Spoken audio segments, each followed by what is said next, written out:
So, a quick little note on some less common types of stock as we wrap up the stock portion of this unit.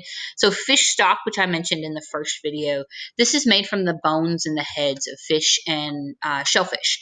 Oily fish like tuna and salmon are usually not used, and so a lighter, whiter fish is used. The bones are not blanched because you really want to keep all of that flavor.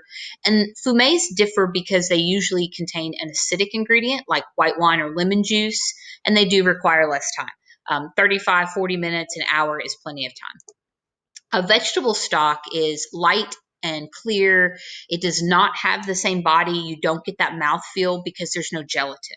So the gelatin comes from the bones.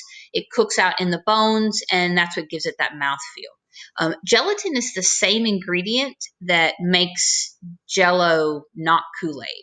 So that's what makes Jello like sit up and be jiggly. And if you ever make Jello, you can like take a little spoonful before you put it in the fridge, and like you can tell it's like if you eat some of it, it's not Kool-Aid. It's very different.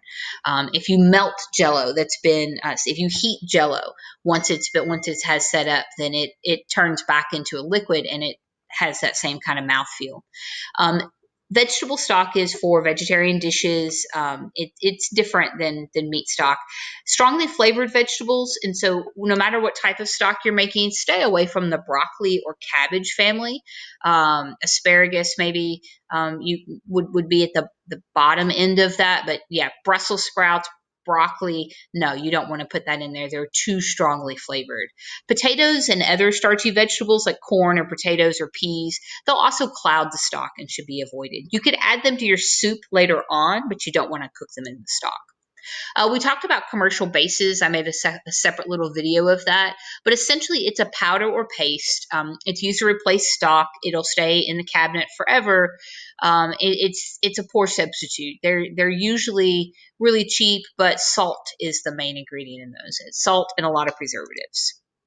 So court bouillon, which I mentioned from the first video too, this is used to poach fish and shellfish. It's a flavorful liquid. It usually has more wine or vinegar in it, and you kind of simmer some vegetables and some seasonings and things. It's not actually a stock, but you make it kind of like a stock. And then there's nage. It's a court bouillon that's served as its own sauce. So it's in the category, but it's still just a little different.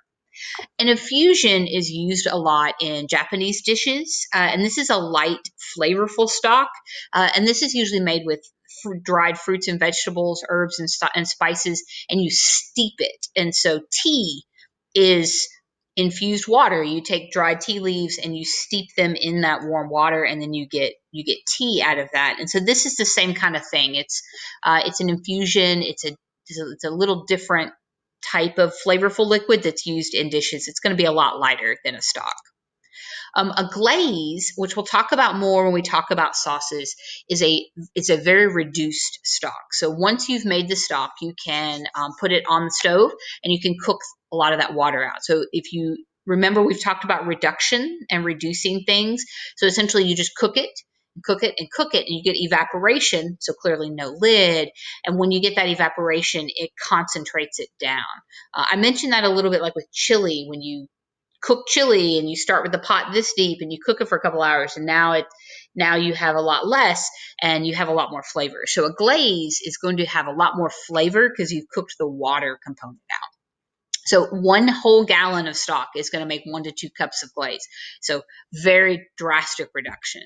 And then you've got a couple here, one made from a white and one made from a brown.